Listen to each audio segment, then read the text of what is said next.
그러니까 내 말은 윤서진 그 여자가 이제 끝났다는 거야. 아주.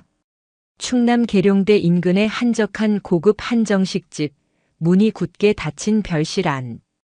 짙은 담배 연기와 값비싼 수정과 냄새가 역하게 뒤엉켰다. 육군 준장 마동철이 두툼한 손으로 찻잔을 내리찍듯 내려놓으며 거만하게 웃었다.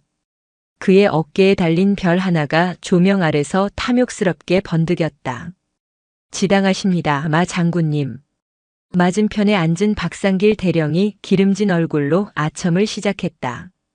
그는 마동철의 군내 사조직 핵심 멤버이자 수족이었다. 최연손이 최초의 여군 소장이니 시끄럽게 떠들더니만 결국 윗줄이 끊기니 저렇게 허무하게 날아가지 않습니까? 해외 연수라니 누가 봐도 좌천입니다. 좌천? 마동철이 코웃음을 쳤다. 좌천도 과분하지. 그건 유배야, 유배. 감히 계집이 별을 달고 사내들 앞에서 빳빳하게 고개를 들어. 그것도 모자라서 우리 쪽 사업을 사사건건 물고 늘어졌지. 마동철은 지난 몇 달간 그를 괴롭혔던 윤서진 소장을 떠올렸다. 그녀는 군수품 납품 비리 의혹을 포착하고 마동철의 라인을 정조준하고 있었다. 찌르면 피 한 방울 안 나올 것 같은 얼음장 같은 얼굴로 회의 석상에서 그의 보고서를 조목조목 반박하던 여자였다. 그 여자가 사라졌다. 오중령. 마동철이 구석에서 조용히 잔을 채우던 오진수 중령을 불렀다. 기회주의자인 오진수는 마동철의 눈에 띄기 위해 안간힘을 쓰던 중이었다. 네, 장군님. 자네가 이번에 윤서진이 맡으려던 그 보직, 자네가 가는 걸로 내가 힘 좀 썼네. 어때? 오진수의 얼굴이 환하게 밝아졌다. 윤서진이 사라지면서 공석이 된 핵심 요직이었다. 감사합니다. 장군님, 이 오진수 장군님을 위해서라면 뭐든. 뭐긴. 자네가 거기서 할 일은 딱 하나야. 윤서진이 싸질러 놓은 것들 흔적도 없이 깨끗하게 치우는 거. 알겠나? 물론입니다. 그 여자 일은 똑 부러지게 하는 척하더니 서류만 복잡하게 만들어놨습니다. 제가 확실하게 정리하겠습니다. 오진수가 정리라는 단어에 힘을 주며 충성을 맹세했다. 그때 가장 말석에 앉아있던 김태평 소령이 불안한 듯 입을 열었다. 그는 불과 몇 달 전까지 윤서진 소장의 직속 부하였다. 장군님. 하지만 윤 소장님은 보통 분이 아니십니다. 연수가 끝나고 돌아오시면. 돌아와? 마동철의 목소리가 순식간에 얼어붙었다. 별실 안의 온도가 급격히 떨어지는 듯 했다. 김소령. 자네 아직도 옛 상전 꽁무니가 그리운가? 자네가 왜 이 자리에 있는지 잊었어? 박상길 대령이 즉각 거들었다. 이복의 김소령. 지금 누굴 믿고 배에 올라탄 건가? 윤서진은 끝났어. 자네가 윤 소장 밑에서 온갖 굳은 일 도맡아 하면서도 진급 누락된 거 우리가 다 챙겨주기로 했지 않나? 김태평의 얼굴이 하얗게 질렸다. 그는 윤서진 밑에서 능력을 인정받고 싶었지만 강직하고 원칙을 중시하는 그녀의 방식은 그에게 기회를 주지 않았다. 반면 마동철은 그가 원하는 승진을 미끼로 달콤하게 속삭였다. 결국 그는 윤서진이 해외 연수로 떠나기 직전 그녀가 수집하던 마동철 관련 비리 증거 자료의 일부를 빼돌려 마동철에게 넘겼다. 아닙니다. 대령님. 전 그저 혹시나 하는 마음에. 걱정 말게. 마동철이 다시 뱀 같은 미소를 지었다. 그 여자가 돌아올 다리는 내가 확실하게 불태워버렸으니까. 자네가 넘겨준 그 자료 덕분에 말이야. 하하. 마동철의 호탕한 웃음소리가 방안을 울렸다. 그는 김태평이 넘긴 자료를 역이용해 마치 윤서진이 무리하게 수사를 진행하며 무고한 업체를 괴롭힌 것처럼 문서를 조작해 상부에 보고했다. 윤서진의 해외 연수는 사실상 이 조작된 보고서로 인한 문책성 인사 조치였다. 자, 이제 우리끼리 축배를 듭시다. 윤서진이 없는 육군, 그리고 마동철 장군님의 시대를 위하여. 박상길 대령이 잔을 높이 들었다. 오진수와 김태평도 황급히 잔을 부딪혔다. 그들의 탐욕스러운 웃음소리가 계룡대의 밤을 잠식하고 있었다. 며칠 뒤 계룡대 육군 본부의 한 대회의실. 군수사령부 차기 전투 장비 도입 관련 회의가 열렸다. 본래 이 회의는 윤서진 소장의 주관하에 진행될 예정이었으나 그녀의 공백으로 인해 마동철 준장이 임시로 의장석에 앉아 있었다. 기존 윤 소장님이 추진하던 청룡안은 예산이 너무 많이 듭니다. 성능은 우수하지만 우리 실정에 맞지 않는 부분도 있고요. 오진수 중령이 마치 준비했다는 듯이 보고서를 읽어내렸다. 그래서 저희가 대안으로 검토한 백호안이 있습니다. 예산도 30% 절감되고 성능도 크게 뒤지지 않습니다. 회의에 참석한 몇몇 영관급 장교들이 고개를 갸웃했다. 백호안은 이미 몇 달 전 기술적인 결함과 납품업체의 신뢰도 문제로 윤서진 소장이 직접 폐기시켰던 안이었다. 잠깐 오중령. 백호안은 한소령이 조심스럽게 이의를 제기하려던 순간 마동철이 손바닥으로 테이블을 내리쳤다. 쾅! 지금 예산 30%를 절감한다는데 토를 다는 겁니까? 그 돈이 다 우리 세금이야. 안 그렇습니까, 박 대령? 박상길 대령이 기다렸다는 듯이 말을 받았다. 맞습니다. 청룡안은 너무 이상적입니다. 윤 소장님이 너무 원칙만 따지다가 실리를 놓친 부분이죠. 백호안 납품 업체 사장이 저와 동양이라 잘 아는데 아주 성실하고 능력 있는 사람입니다. 기술 결함? 그거 다 예전 이야기입니다. 지금은 완벽하게 개선됐어요. 회의장은 찬물을 끼얹은 듯 조용해졌다. 백호안 납품 업체가 마동철의 오랜 후원사라는 것은 공공연한 비밀이었다. 윤서진이 그토록 막으려 했던 비리의 연결고리가 그녀가 사라지자마자 노골적으로 수면 위로 떠오른 것이다. 마동철은 회의장을 둘러보며 만족스러운 미소를 지었다. 아무도 감히 반론을 제기하지 못했다. 좋아. 그럼 백호안으로 추진하는 걸로 합시다. 이해 없죠? 그의 말은 질문이 아니라 통보였다. 오중령 회의록에서 청룡안 관련 내용은 전부 삭제하게. 괜히 나중에 딴소리 나오지 않도록. 네. 알겠습니다, 장군님. 그렇게 윤서진이 수개월간 공들여온 군 현대화 계획은 그녀의 부재를 틈탄 악당들의 탐욕에 의해 단 몇십 분 만에 뒤집혀버렸다. 한편 마동철의 비호 아래 요직을 꿰찬 오진수 중령은 윤서진의 사무실에서 그녀의 흔적을 지우는데 열중하고 있었다. 그는 윤서진이 남기고 간 서류들을 파쇄기에 넣으며 콧노래를 불렀다. 똑똑하면 뭐해. 줄을 잘 서야지. 그때 책상 서랍 깊숙한 곳에서 잠겨있는 작은 보관함이 눈에 띄었다. 이건 또 뭐야? 오진수는 잠시 망설였지만 이내 책상 열쇠 꾸러미를 뒤져 보관함을 열었다. 안에는 USB 하나와 봉인된 작은 편지 봉투가 들어있었다. 오진수는 USB를 자신의 노트북에 연결하려다 말고 등골이 서늘해지는 것을 느꼈다. 마동철이 깨끗하게 정리하라고 했다. 그는 USB를 손에 쥐었다가 이내 파쇄기 입구로 가져갔다. 이런 건 없는 게 상책이지. 드르륵 소리와 함께 USB가 산산조각 났다. 그는 편지 봉투 역시 뜯어보지도 않고 파쇄기에 밀어넣었다. 윤서진이 혹시 모를 사태에 대비해 남겨둔 마지막 증거이자 경고가 그렇게 기회주의자의 손에서 허무하게 사라지는 순간이었다. 오진수는 텅 빈 보관함을 보며 회심의 미소를 지었다. 이제 정말 끝이라고 생각했다. 같은 시각 서울 용산의 국방부 청사. 모든 소문과 음모의 중심에서 비껴나 있는 듯한 장관실. 국방부 장관이 창밖을 바라보며 낮은 목소리로 말했다. 그래서 윤 소장은 지금쯤 모든 인수인계를 마치고 귀국 준비 중일 겁니다. 그림자처럼 서 있던 비서실장이 대답했다. 마동철이 너무 날뛰는군. 미끼를 너무 크게 문 것 같아. 기록을 남기지 않으려 파쇄까지 한 모양입니다. 장관이 천천히 돌아섰다. 그의 눈빛은 계룡대를 꿰뚫어 보는 듯 깊고 차가웠다. 됐네. 그 정도면 충분해. 이제 윤서진을 불러들여야겠어. 지금. 부르시겠습니까?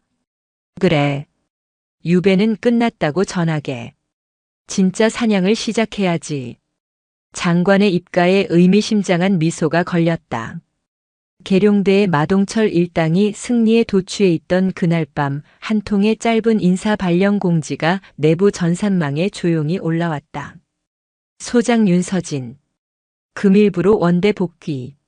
및 국방부 장관 직속 군 기강감찰특별위원회 위원장 임명 대기. 가장 먼저 이 공지를 확인한 것은 김태평 소령이었다. 그는 술이 덜 깬 눈으로 모니터를 바라보다가 자신의 눈을 의심했다. 특별위원회. 위원장? 그의 손에서 술잔이 떨어지며 요란한 소리를 냈다. 한직으로 좌천된 것이 아니었다. 그녀는 칼자루를 쥐고 폭풍의 눈이 되어 돌아오고 있었다. 김태평 소령은 술이 덜 깬 머리로 모니터를 노려봤다. 이가 딱딱 부딪히는 소리가 정적을 깼다. 소장 윤서진. 원대 복귀. 및 국방부 장관 직속 군 기강감찰특별위원회 위원장 임명 대기. 임명. 대기? 이게 무슨... 그는 황급히 휴대전화를 움켜쥐고 별실에서 본 첫 번째 번호 오진수 중령에게 전화를 걸었다. 차 찾으셨습니까, 중령님? 어젯밤에 술을 너무...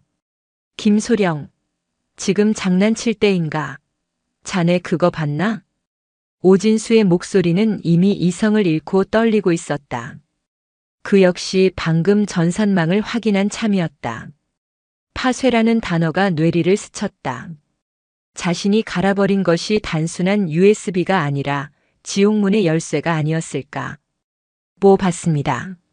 하지만 대기 아닙니까? 그냥 쫓아냈던 게 미안해서 장관이 준 명예직 같은 거 아닐까요? 그렇죠? 김태평은 자신이 듣고 싶은 말을 내뱉었다. 멍청한 놈. 오진수가 소리쳤다. 장관 직속이야. 직속. 이게 무슨 뜻인지 몰라. 일단 마 장군님께 보고를. 자네가 해. 아니, 박 대령님께 먼저. 그들의 공황은 전화기 너머로도 생생하게 전달됐다. 그 시각 마동철 준장은 계룡대 자택에서 아침 조깅을 막 끝낸 참이었다.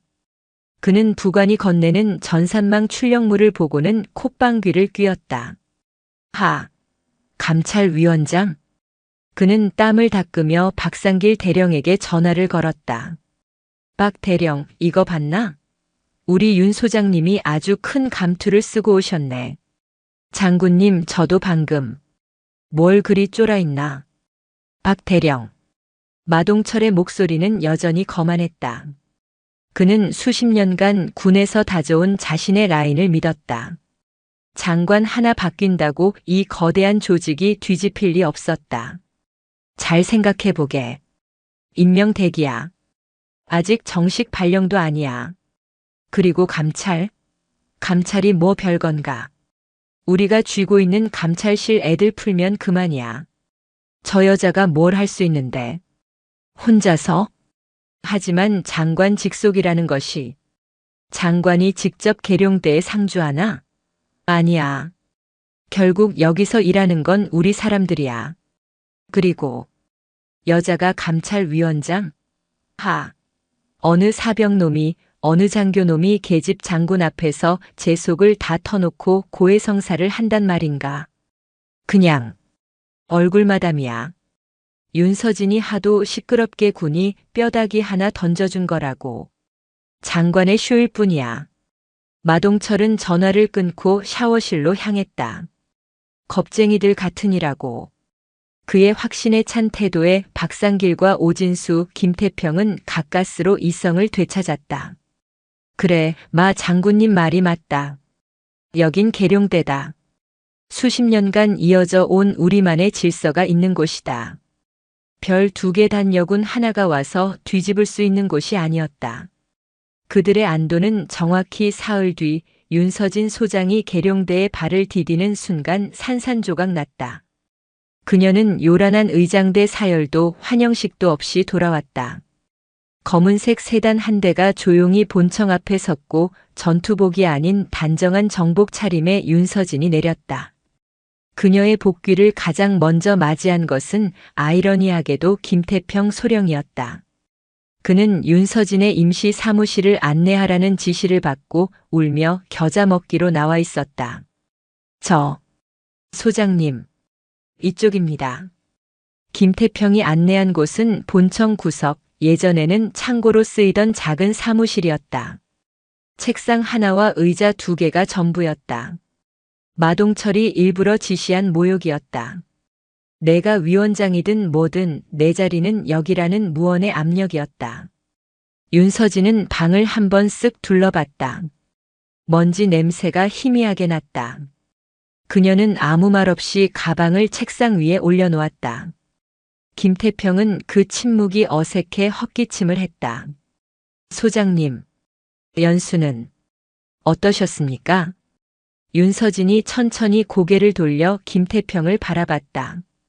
그 눈빛은 예전에 그가 알던 엄하지만 온기가 있던 상사의 눈이 아니었다. 그곳에는 아무런 감정도 담겨 있지 않았다. 마치 투명한 유리병 너머에서 자신을 관찰하는 듯한 시선이었다. 김소령. 내가 떠나기 전에 지시했던 업무들 어떻게 진행됐지? 지난 반기 동안의 부대 운영 예산 집행 내역, 그리고 군수품 납품 업체 평가 보고서. 자료 가져오게. 김태평은 심장이 쿵 내려앉았다. 올 것이 왔다고 생각했다. 하지만 그는 마동철의 말을 떠올렸다. 겁먹지 마라. 내 뒤엔 내가 있다. 아, 그 자료 말입니까? 김태평은 일부러 건방진 태도를 취했다. 그는 책상 모서리에 비스듬히 기대어 섰다. 그 자료들은 오진수 중령님 지시로 모두 이관되거나 불필요한 자료들은 파쇄 처리되었습니다. 파쇄? 윤서진의 미간이 아주 미세하게 좁혀졌다. 내 지시 없이? 내 결재 없이? 네. 업무 효율화를 위해서였습니다. 전임자가 남긴 자료가 너무 방대해서 말입니다. 오 중령님이 새로 부임하시면서 방침을 그렇게 정하셨습니다. 김태평은 한 걸음 더 나아갔다. 이것은 그의 충성심을 마동철에게 보여줄 기회였다. 그리고 솔직히 말씀드려서 소장님, 지금 소장님 공식 보직은 위원회 위원장 임명 대기 상태이십니다. 아직 정식 발령 전이시니 제가 소장님께 직접 보고드릴 의무는 없는 것으로 압니다. 부대 지휘 계통상 저는 현재 오진수 중령님의 지시를 받습니다. 명백한 하극상이자 모욕이었다. 별 2개 소장에게 1개 소령이, 그것도 한때 직속 부하였던 자가 보고할 의무가 없다고 선언한 것이다. 윤서진은 김태평을 몇 초간 말없이 응시했다. 김태평은 침을 꿀꺽 삼켰다. 그녀가 소리를 지르거나 뺨이라도 때리길 바랐다. 하지만 그녀는 그저 조용히 입을 열었다. 알겠네. 나가보게. 네. 나가보라고 했다. 너무나도 차분한 반응에 김태평은 오히려 당황했다. 그는 뭔가 더 모욕적인 말을 준비했으나 모든 것이 무용지물이 되었다. 그는 쭈뼛거리며 경례도 하는 둥 마는 둥 사무실을 빠져나왔다. 뭐야? 저 여자. 진짜 끝났나? 그는 복도를 걸으며 안도의 한숨을 내쉬었다. 생각보다 싱거웠다. 그는 즉시 오진수 중령에게 달려가 이 무용담을 전했다. 하하. 잘했네, 김소령. 아주 잘했어. 그 여자 아무것도 아니지. 내가 뭘 했나. 오진수 중령은 박장대소를 했다. 김소령의 보고는 마동철 준장에게까지 올라갔고 그들은 확신했다. 윤서진은 이빨 빠진 호랑이다. 그들의 확신은 다음 날 오전에 열린 육군 본부 주요 지휘관 회의에서 절정에 달했다. 회의는 마동철 준장의 주재로 열리고 있었다. 물론 그 자리는 원래 윤서진의 몫이었다. 그래서 내가 추진하는 백호안은 말이야. 기존 청룡안보다 예산은 30%, 아니 40%까지 절감하면서 마동철이 한창 열변을 토하던 순간 회의실 문이 쾅 열렸다. 모든 시선이 문으로 향했다. 먼지 쌓인 창고방에 처박혔던 윤서진 소장이 당당한 걸음으로 걸어 들어오고 있었다. 회의장은 순간 얼어붙었다. 마동철의 얼굴이 불쾌감으로 일그러졌다. 윤 소장, 지금 뭐 하는 건가? 노크도 없이. 그리고 여긴 왜? 지금 중요한 회의 중인 거 안 보이나? 박상길 대령이 거들었다. 윤 소장님, 지금 감찰위원장이라고 해서 이렇게 막무가내로 들어오시는 건 좀 곤란합니다. 여긴 지휘관 회의실입니다. 윤서진은 그들의 말을 무시한 채 회의 테이블을 천천히 둘러봤다. 그리고 마동철이 앉아있는 상석을 바라봤다. 마동철 준장. 그녀의 목소리는 낮고 차가웠지만 회의실 전체를 울렸다. 왜 내 자리에 앉아 있습니까? 뭐라고? 마동철이 어이가 없다는 듯 되물었다. 거긴 내 자리입니다. 윤 소장. 자네는 저기 말석에 앉게. 연수 다녀오느라 피곤할 텐데 어디 앉아서 듣기나 하게. 마동철이 손가락으로 회의실 맨 끝 커피나 따르는 부관들 옆자리를 가리켰다. 회의실에 있던 다른 장교들은 숨도 제대로 쉬지 못했다. 소장에게, 그것도 선배 기수일 수 있는 소장에게 준장이 말석에 앉으라고 공개적으로 모욕을 준 것이다. 박상길 대령과 오진수 중령은 입꼬리를 숨기지 못했다. 저 여자 이제 완전히 끝났다는 표정이었다. 윤서진은 그 자리에 가만히 서 있었다. 그리고는 마동철을 정면으로 응시했다. 마 준장, 내가 추진하던 청룡안은 어떻게 됐습니까? 그거? 하! 마동철이 과장되게 웃었다. 그 여자들 장바구니 물건 고르듯 골라놓은 그거 말인가? 당장 폐기했지. 예산 낭비에 실효성도 없는 거. 그래서 내가 백호안으로 대체했네. 군대는 말이야 효율이야 효율. 윤 소장처럼 그렇게 꼼꼼하게 따질 거 다 따지다간 전쟁 끝나. 지당하신 말씀입니다, 장군님. 살림살이는 역시 안에서 하셔야죠. 하! 박상길 대령이 천박한 농담을 던지며 맞장구를 쳤다. 회의실은 그들의 저열한 웃음소리로 가득 찼다. 윤서진은 그 웃음소리가 잦아들기를 기다렸다. 그리고는 얼음장 같은 목소리로 회의실의 공기를 갈랐다. 마 준장. 그 백호 안납품 업체. 준장님 친동생이 대표이사로 있는 백호 디펜스 말입니다. 마동철의 웃음이 뚝 멈췄다. 그의 눈이 살기로 번득였다. 지금 무슨 말을 하는 건가, 윤 소장? 감히 이 자리에서 나를 음해하는 건가? 음해인지 사실인지는 확인해 봐야겠지요. 윤서진은 마동철을 지나쳐 박상길 대령을 바라봤다. 박 대령, 방금 살림살이라고 했습니까? 그게 농담으로 한 말을. 박 대령 자제분이 이번에 백호 디펜스의 특채로 입사했다는 보고도 받았습니다. 그것도 살림살이의 일환입니까? 박상길의 얼굴이 하얗게 질렸다. 오진수 중령. 그녀의 시선이 마지막으로 오진수에게 향했다. 자네가 파쇄했다는 그 청룡 안원본 자료. 왜 백호 디펜스 사무실에서 발견된 거지? 무슨. 오진수는 자리에서 벌떡 일어났다. 그는 분명히 파쇄했다. 그런데 윤서진은 회의실 전체를 천천히 둘러봤다. 숨막히는 정적이 흘렀다. 내가 연수를 갔다고 했습니까? 그녀가 나직이 은졸였다.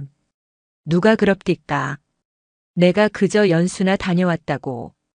그녀는 상석에 앉은 마동철에게 한 걸음 다가갔다. 마 준장. 그 자리가 그렇게 탐이 났습니까? 네. 내 인연. 이게 지금 무슨 짓이야? 당장 이 여자를 끌어내지 못해. 마동철이 고함을 질렀지만 아무도 움직이지 못했다.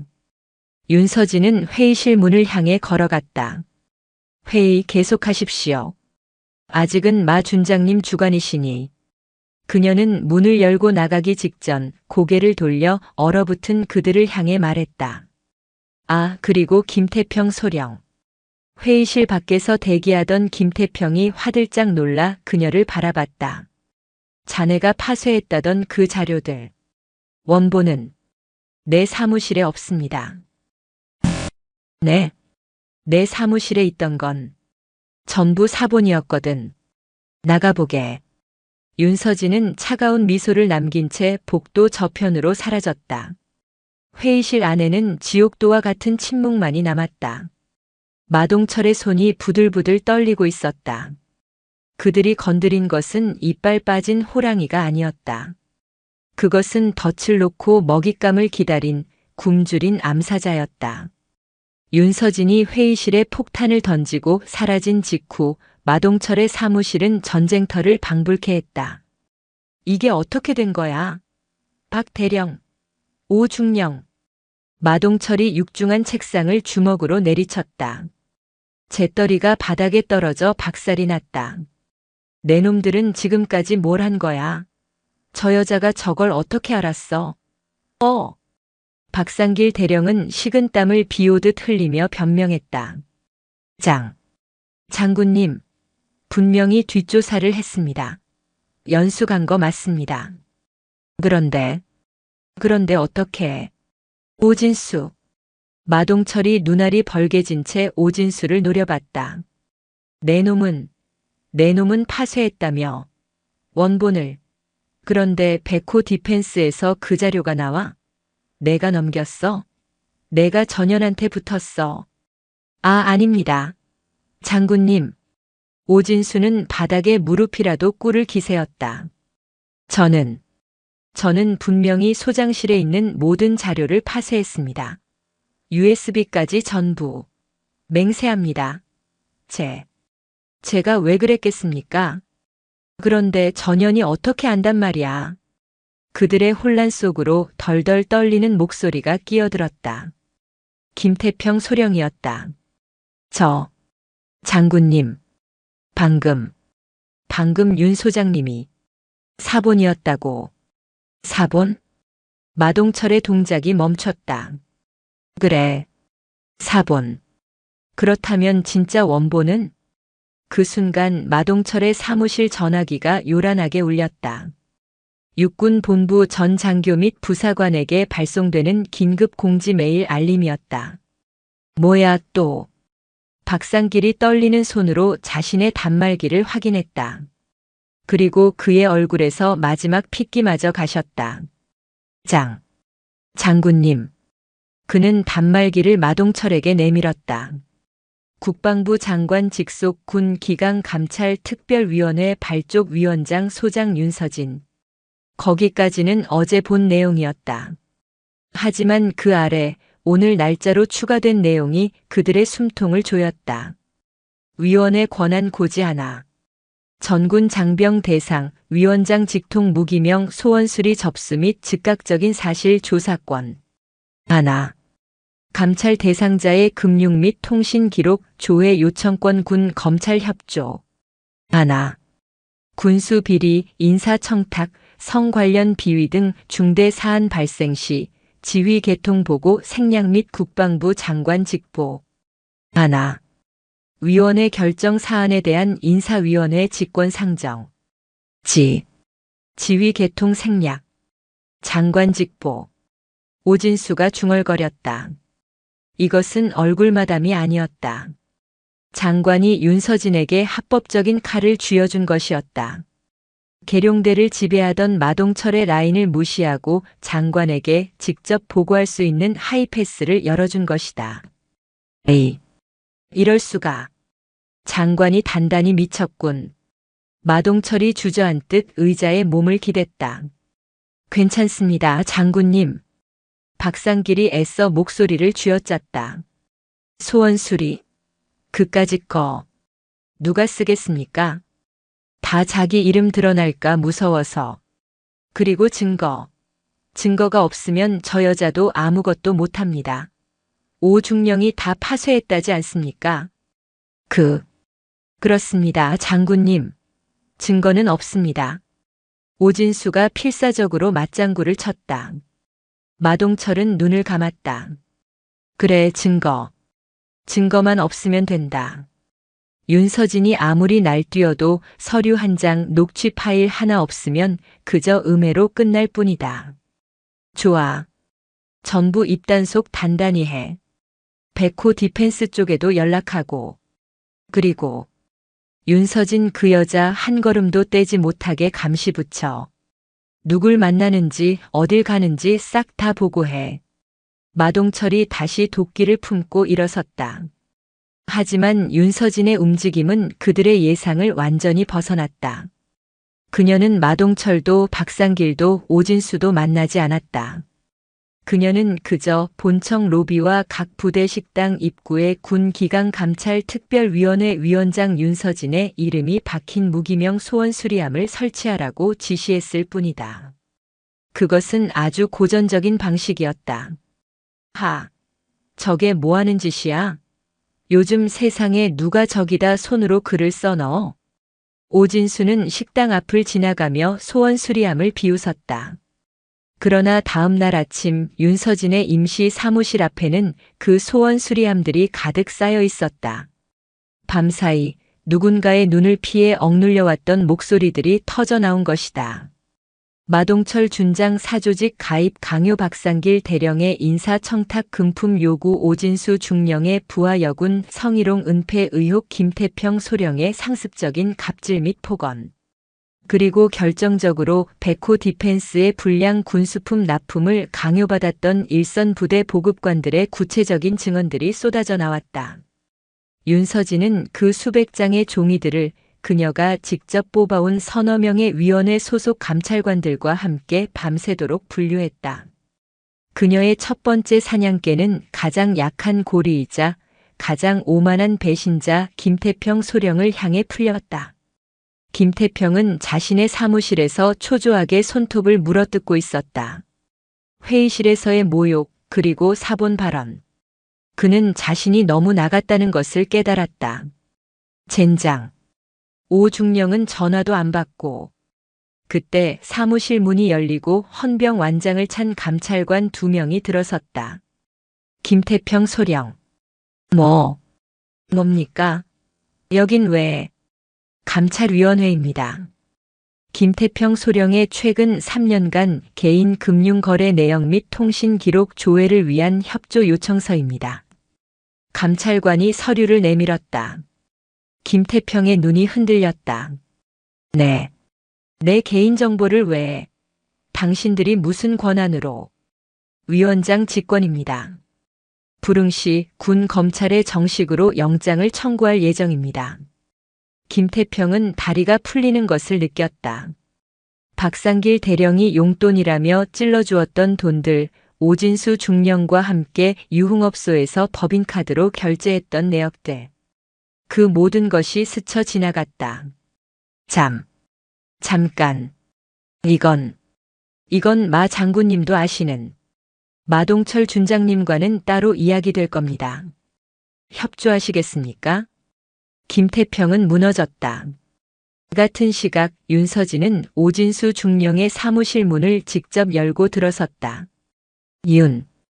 윤 소장님. 오진수는 도간에 든 쥐의 표정이었다. 차 한잔하게. 윤서진은 오진수의 맞은편 의자에 앉았다. 그리고는 품에서 작은 USB 하나를 꺼내 책상 위에 올려놓았다. 오진수는 경기를 일으킬 듯 움찔했다. 에이, 이게 또 뭡니까? 오중령. 윤서진이 조용히 입을 열었다. 자네가 내 방에서 파쇄했던 그 USB. 기억하나? 그건 제가 실수로 그 안에 뭐가 들었는지 알고 파쇄한 건가? 그건 미끼였네. 윤서진의 말에 오진수의 눈이 커졌다. 내가 연수 가기 2달 전 자네가 날 찾아왔었지. 마동철 준장의 비리를 더는 감당할 수 없다고. 자네를 방패막이로 내세워 군수품 비리를 저지르고 있다고. 그러면서 자네가 직접 모은 자료라며 내게 넘겼지. 기억나나? 오진수의 입술이 파랗게 질려갔다. 그랬다. 그는 마동철의 힘이 너무 커지자 반대편에 있던 윤서진에게 붙으려 했다. 보험을 든 것이었다. 이 USB가 바로 그 원본일세. 윤서진이 책상 위에 USB를 가리켰다. 자네, 목소리가 아주 선명하게 녹음되어 있더군. 마 준장에게 상납한 금품 내역과 백호 디펜스의 비자금 장부까지. 아주 훌륭한 제보였어. 소장님, 그건 제가. 그런데 내가 연수를 가자마자 자네는 돌아섰더군. 내가 남겨둔 미끼 USB를 파쇄하고 내 자료들을 마 준장에게 넘겼지. 자네는 양쪽에 다리를 걸친 게 아니야, 오중령. 자네는 자네가 건너려던 다리를 스스로 불태운 거야. 오진수는 의자에서 그대로 미끄러져 내렸다. 살려주십시오, 소장님. 제가 마 장군님 지시 때문에. 선택은 2가지네. 윤서진이 몸을 숙여 그와 눈을 맞췄다. 이걸 위원회에 정식으로 넘기고 자네는 마 준장과 함께 군복을 벗는 것. 물론 그 뒤엔 군사법원이 기다리고 있겠지. 아니면 2번째. 자네가 깨끗하게 치웠다던 그 자료들. 마동철 준장의 백호 안 관련 비리 원본 자료들. 자네가 파쇄했다고 했지만 군 중앙 서버에는 백업 기록이 남아있을 텐데. 그걸 복원해 오게. 윤서진의 눈은 얼음보다 차가웠다. 물론 자네 죄가 사라지는 건 아니야. 하지만 정상 참작은 되겠지. 군복은 벗지 않을 수도 있어. 오진수는 바닥에 엎드린 채 짐승처럼 흐느꼈다. 그는 선택의 여지가 없었다. 하루만 주십시오. 제가 다 복원하겠습니다. 다 가져오겠습니다. 윤서진은 자리에서 일어섰다. 좋아. 그리고 김태평 소령이 곧 자네를 찾아올 걸세. 아주 재미있는 이야기들을 많이 해줄 거야. 그녀는 사무실을 나섰다. 오진수는 망연자실한 표정으로 그녀가 두고 간 원본 USB를 바라봤다. 몇 시간 뒤 오진수는 서버 관리실에서 미친 사람처럼 키보드를 두드리고 있었다. 그가 삭제했던 백호 디펜스의 원본 테스트 보고서, 그리고 마동철과 박상길이 주고받았던 인사청탁 관련 내부 메일들이 모니터 위로 되살아나고 있었다. 그중 파일 하나가 눈에 띄었다. 백호안 최종 테스트 결과 보고서 폭발 위험으로 인한 도입 불가 판정. 오진수는 떨리는 손으로 그 파일을 인쇄했다. 그리고 윤서진의 사무실로 향했다. 윤서진은 막 김태평 소령의 자술서를 읽고 난 참이었다. 그녀는 오진수가 내민 보고서를 받아들었다. 수고했네. 오중령. 그녀가 보고서를 넘기며 말했다. 이제 시작이야. 그녀의 다음 목표는 박상길 대령이었다. 그리고 마지막은 마동철이었다. 박상길 대령은 잠을 자지 못했다. 오진수 중령이 윤서진의 사무실에 불려 들어간 뒤 넋이 나간 표정으로 나오는 것을 본 순간부터였다. 그는 오진수를 붙들고 무슨 일이냐고 물었지만 오진수는 아무것도 아닙니다. 라는 말만 앵무새처럼 반복하며 그를 피했다. 그것은 명백한 배신의 징후였다. 에이, 이게 자식. 박상길은 자신의 사무실에서 손톱을 물어뜯었다. 오진수가 불었다. 틀림없다. 그놈이 살기 위해 자신과 마 장군을 팔아넘긴 것이다. 김태평 소령은 이미 감찰위원회에 불려가 조사를 받고 있다는 소문이 파다했다. 이제 다음은 자신이었다. 아니야. 마 장군님이 계셔. 그 여자가 아무리 날뛰어도 준장을, 현역 장군을 어쩌진 못해. 그는 마동철에게 수십 통의 전화를 걸었지만 회의 중이라는 부관의 차가운 답변만 돌아왔다. 마동철 역시 윤서진의 회의실 난입 이후 백호 디펜스 건을 수습하느라 정신이 없었다. 박상길은 자신이 잡은 동아줄이 썩어가고 있음을 직감했다. 그는 결심했다. 이대로 당할 수는 없었다. 그 여자도 결국은 사람이다. 원하는 게 있을 것이다.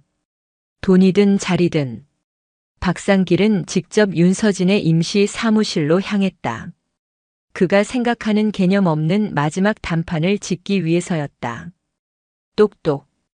대답도 듣지 않고 문을 열어젖혔다.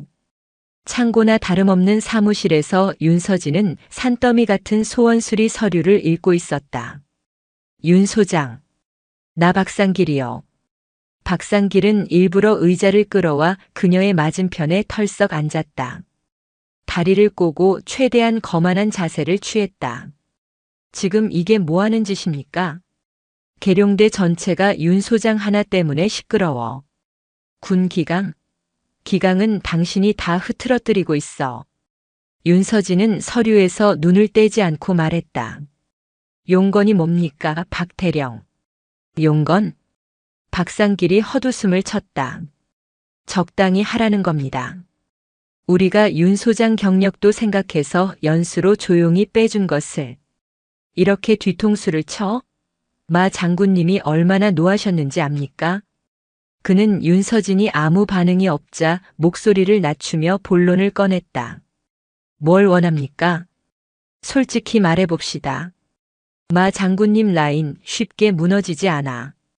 괜히 돌멩이 던지다 당신만 다쳐. 조용히 덮어.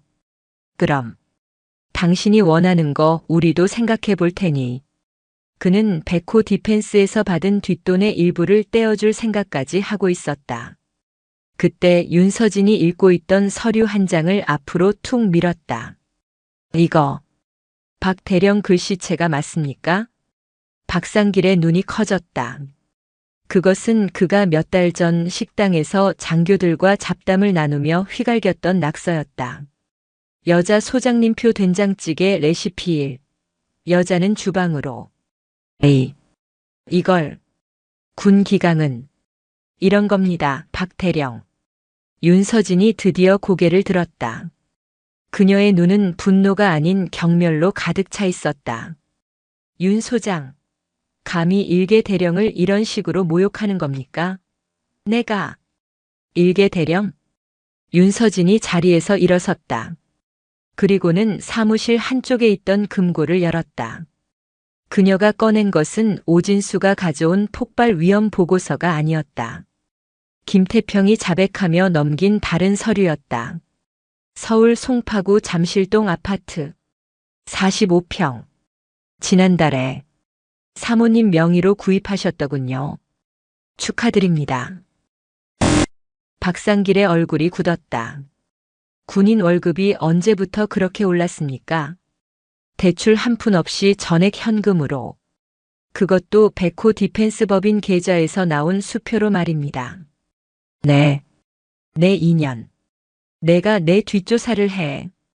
박상길이 자리에서 벌떡 일어섰다. 김태평 소령이 그러더군요. 윤서진은 그의 분노를 무시한 채 말을 이었다. 자신이 마 준장과 박대령의 비자금 심부름을 했다고. 마 준장에게 갈 돈, 그리고 박대령에게 갈 돈을 따로 관리했다고. 아주 꼼꼼하게 장부까지 적어놨더군요. 자신의 알리바이를 위해서. 윤서진은 김태평이 제출한 비자금 장부 사본을 박상길의 눈앞에 흔들었다. 이게 왜? 그 새끼가. 박상길의 다리가 풀리기 시작했다.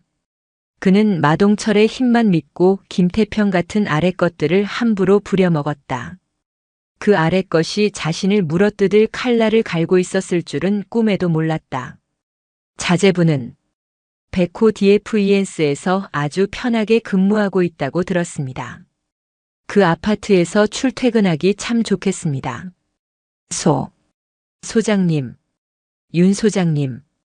방금 전까지의 거만함은 사라지고 박상길의 목소리가 처절하게 떨렸다. 그건 마 장군님이 시켜서. 저는 그냥 심부름만.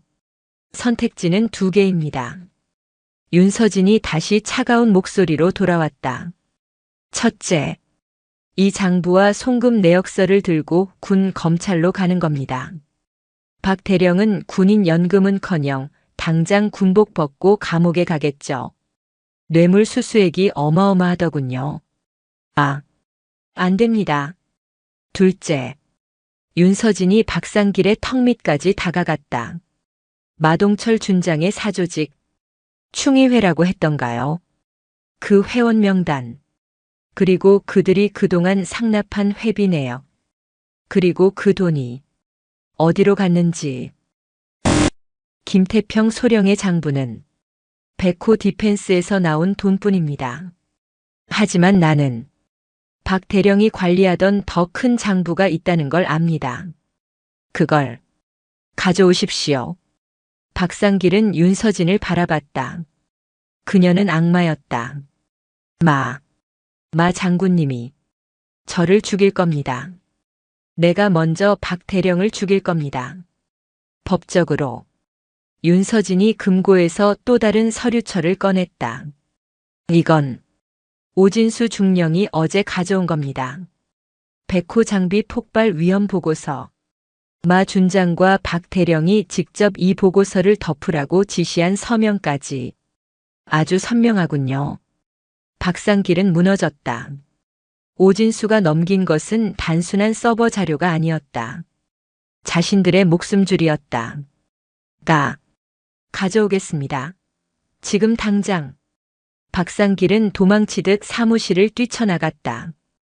그는 자신의 사무실 가장 깊숙한 이중 금고 속에 숨겨두었던 진짜 장부를 꺼냈다. 그것은 마동철이 군 생활 내내 구축해온 검은 피라미드의 설계도였다. 그날 밤, 박상길은 윤서진의 사무실에 다시 나타났다.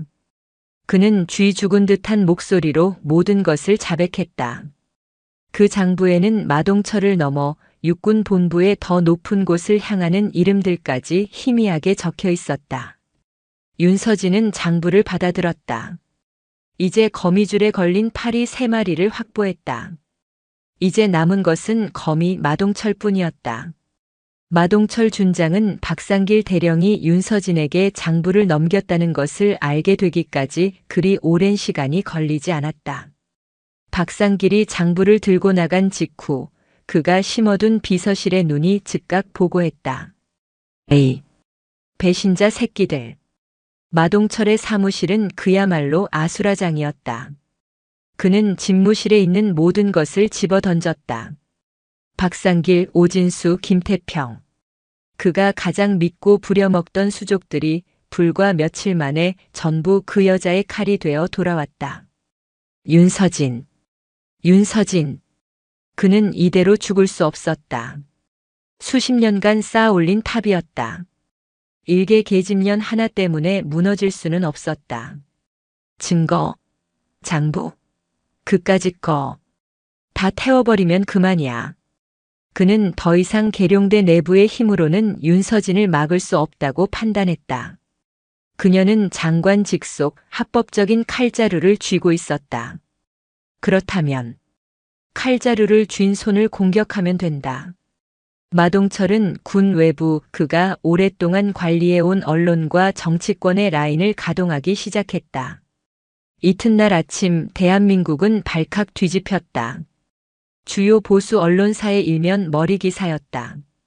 단독 육군 최연소 여성 장군, 사적 복수심으로 군 기강 무너뜨려 육군 본부 특정 장성 표적 감찰. 내부 분열 심각. 기사의 내용은 충격적이었다. 윤서진 소장이 과거 마동철 준장과의 인사 갈등에서 패배하자 이에 앙심을 품고 장관에게 거짓 보고를 하여 감찰위원장직을 따냈다는 것이었다. 그녀가 설치한 소원 수리함은 마녀 사냥의 도구로 폄훼되었다. 그녀가 김태평, 오진수, 박상기를 회유하고 협박하여 거짓 자백을 받아내고 있다는 내용도 포함되었다. 윤 소장, 과거 행정 논란. 전임 참모총장과의 부적절한 관계 의혹. 가장 자극적인 것은 따로 있었다. 마동철이 흘린 가장 치명적인 독이었다. 윤서진의 빠른 승진이 그녀의 능력이 아닌 은퇴한 전임 참모총장의 특별한 총애 덕분이라는 지독히도 성차별적이고 모욕적인 루머였다. 계룡대는 벌집을 쑤신 듯 했다. 윤서진이 복도를 걸을 때마다 장교들은 그녀를 피했다. 수군거리는 소리가 등 뒤에 비수처럼 꽂혔다. 저분이, 그분, 전임 총장님하고 그랬다는 게 사실이래. 어쩐지 너무 빠르다 했어. 그녀가 설치했던 소원 수리함은 하룻밤 사이에 텅 비어버렸다. 윤서진에게 제보하는 것은 곧 사적 복수에 동조하는 배신자라는 낙인이 찍히는 일이 되었다. 윤서진의 임시 사무실로 국방부 대변인실의 전화가 빗발쳤다. 장관 역시 곤란한 상황에 처했다. 소장님, 지금 언론 대응팀에서 난리가 났습니다. 이거 어떻게 된 겁니까?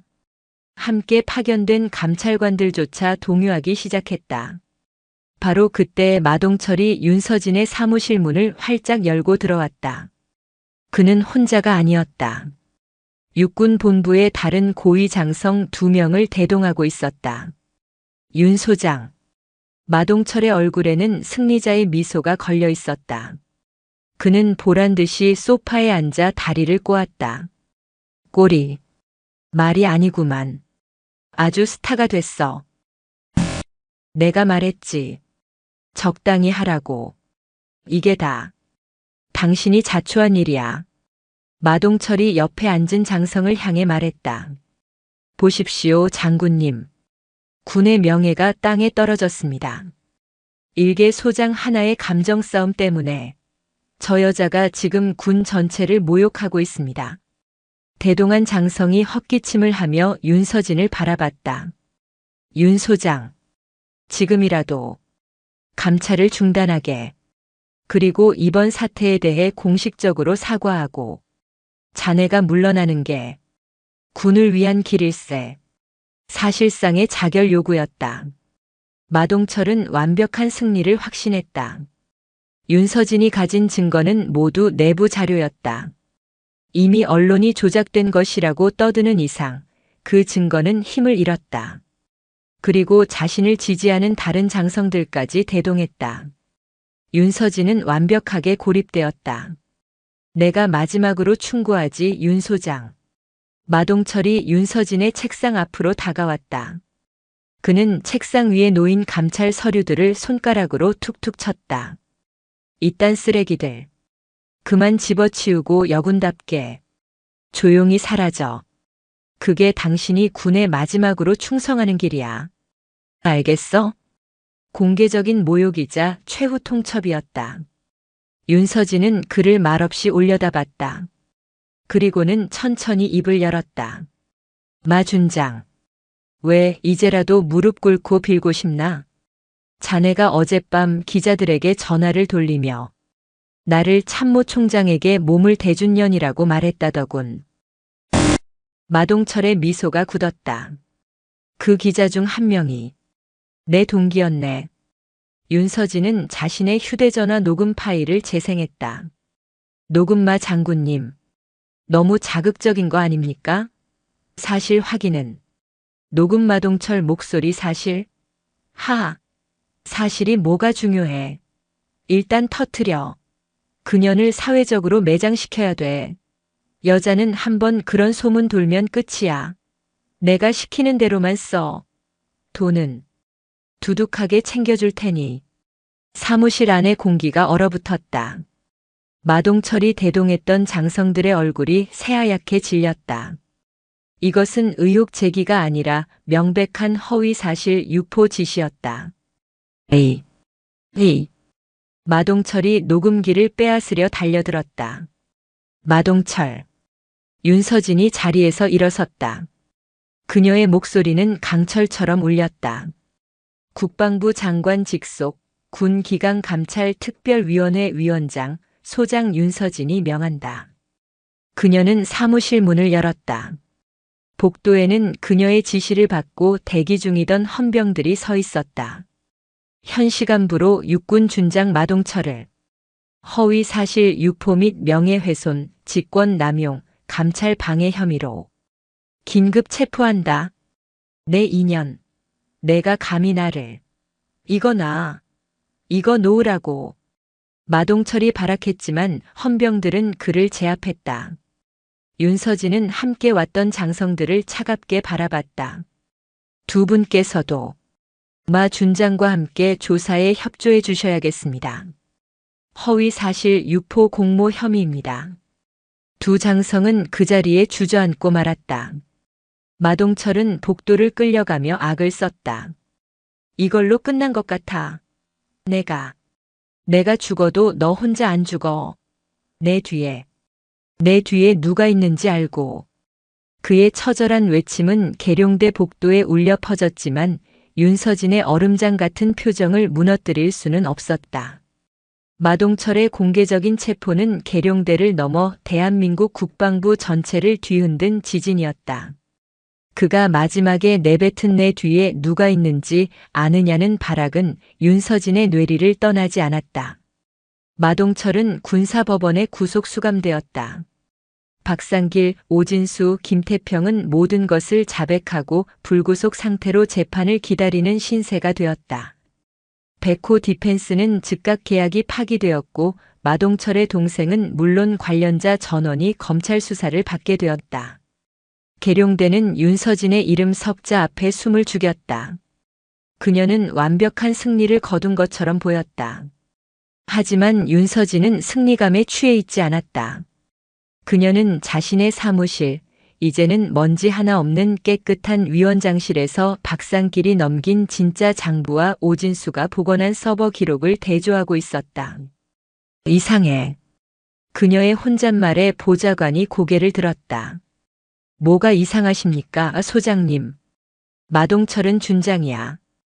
박상길은 대령이고 그들이 백호 건으로 챙긴 돈은 장부에 적힌 전체 비자금에 비하면 푼돈이야.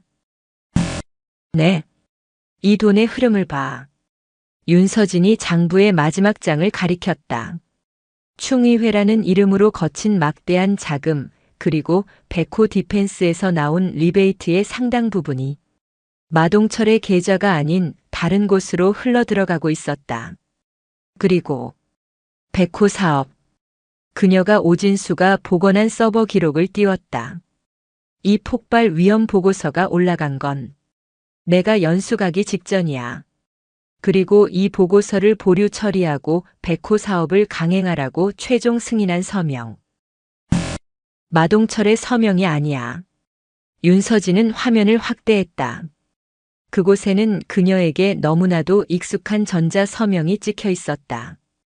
그녀를 딸 같다고 칭찬하며 잠시 바람 좀 쐬고 오라고 연수를 권했던 사람. 그녀가 군 생활 내내 가장 존경했던 스승이자 당시 육군을 총지휘했던 전임 육군 참모총장. 보좌관은 숨이 멎는 것을 느꼈다. 윤서진은 의자에 깊숙이 몸을 기댔다. 모든 조각이 맞춰졌다. 그녀가 백호 사업의 비리를 처음 포착했을 때 그녀는 마동철을 의심하고 그를 수사하려 했다. 하지만 그녀는 그 사실을 당시 참모총장에게 보고했다. 총장은 그녀를 칭찬했다. 그리고 그녀를 보호한다는 명목으로 해외 연수를 보냈다. 그것은 보호가 아니었다. 자신의 비자금 줄인 마동철을 수사하려는 윤서진을 가장 신뢰하는 방식으로 제거한 것이었다. 그녀를 멀리 유배 보내고 그 사이 백호 사업의 마지막 승인을 찍어 자신의 퇴임 후 자금을 마련하려 한 것이다. 마동철은 그저 행동대장이자 자금 관리인이었다. 진짜 몸통, 모든 부패의 뿌리는 바로 전임 참모총장이었다.